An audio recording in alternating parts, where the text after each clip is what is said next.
My 35F stepdaughter, Becca, 14F, passed away 4 weeks ago in a car accident when she was with one of her friends and her friend's parents. It was all very sudden. I have been in her life since she was 7 years old, and we were extremely close. My husband, Derek, 40M, his ex-wife, Sam, 38F, and I get along very well. There has never been an issue in the 7 years that I've been with Derek. Sam has always been kind to me. She didn't even mind that Becca called me mom too. Right after Becca's passing, Sam experienced so much anxiety and depression that she was unable to be by herself. Since she has no family besides us, we invited her to stay with us. Sam hardly leaves the house. She mostly sleeps in Becca's room, which is completely understandable. I always tell her that I'm here if she needs me and that I want her to take her time with grieving. There is no pressure for her to return to her home. Today, I needed to run some errands, so I asked Sam if she'd like to join me to get out of the house a little bit, but she declined, saying she'd rather stay at the house and sleep. I told Derek that I was leaving and that I would be back in about 2 hours. He works from home, and I also asked him to check on Sam occasionally and maybe try to get her to eat something. After stopping at the post office, I realized I forgot my library book that I needed to return, so I went back home to get it. As soon as I walked in the door, I heard noises, you know what kind of noises I'm talking about, coming from mine and Derek's bedroom. I immediately knew what was happening, and my heart completely broke in that moment. I wasn't completely sure what to do, but I ended up deciding to confront them. So, I walked to the bedroom, opened the door, and began yelling at them both. Sam started panicking and ran to the bathroom, while Derek kept apologizing profusely. I asked him what the hell was happening. He told me that he made lunch for himself and Sam, and they began talking about Becca and sharing some memories. Then, Sam ended up kissing him, and he didn't pull back, and it ended with them in our bed. They're begging me to understand that it was just grief that caused them to become intimate and that they both made a mistake. I don't know what to do. I love this man, and I love Sam, but I'm heartbroken that they did this to me and put me in this position. I feel so stuck. Update 1. I've decided that I'm filing for a divorce, as I can't ever trust Derek again. It sucks because we had an amazing relationship, or so I thought. He's always been great to me, so this was a complete shock. Last night, Derek came over to talk, and he confessed to a lot. Turns out it wasn't their first time having bedroom intimacy like most people thought. They've been smashing since 3 months before Becca's accident. I am completely shocked and heartbroken. Sam also reached out last night and thanked me for everything I've done for her and told me she was sorry. I didn't respond to her and just blocked her. I did so much for Sam and considered her a friend, so this hurts a lot, more than I can handle. This is all too much. As hard as this is gonna be, I need to leave Derek and cut them both out of my life. I am ready to do so, to be done with it all. Also, some people are saying I deserve this because I should have known better than to let Sam into our home, around Derek. But, you need to understand that I'm a giving person. I trust people more than I should. I truly thought Sam was an amazing person.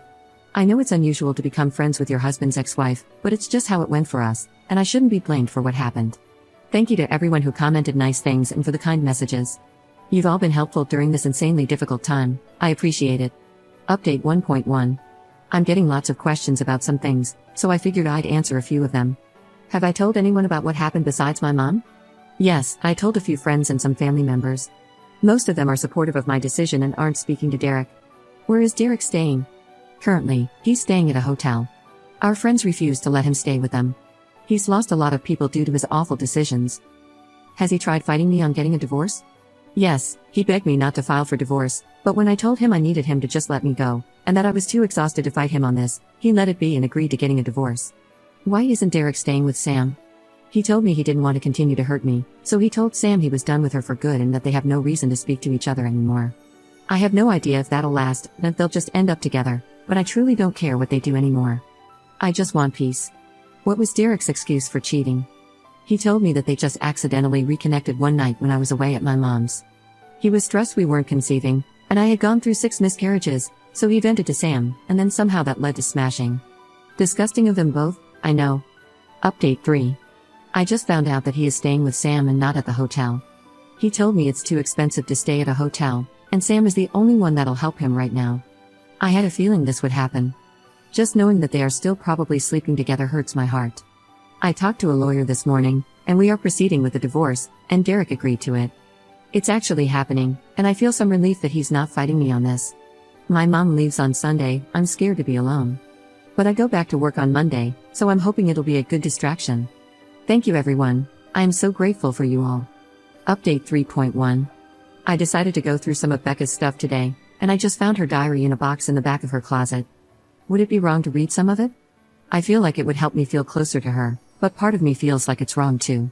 I haven't told Derek that I found it either, and I'm unsure if I should tell him. What would you do? Update 3.2. I figured it's been a few days, so I should give a little update. My mom is leaving in a couple of hours, so I'll be alone. I'm kinda nervous about it. She helped me stay distracted and kept me going. I don't know how I'm gonna handle her being gone. Also, I did read some of Becca's diary. It made me love her even more. She was such a sweetheart. I went back a few months and saw that she noticed some weird behavior between Derek and Sam.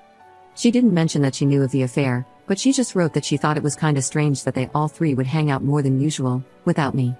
I might read more, but so far I haven't found anything that's disturbing, just her being a teenager and talking about crushes, fights with friends, happy family memories, etc. Tomorrow I'm also talking to my lawyer, so I might have more updates on that. Thanks for the continuous love and support, everyone. Update 3.3. Started randomly getting a lot more messages and comments, so I figured I'd do another little last update. My first week back at work went great.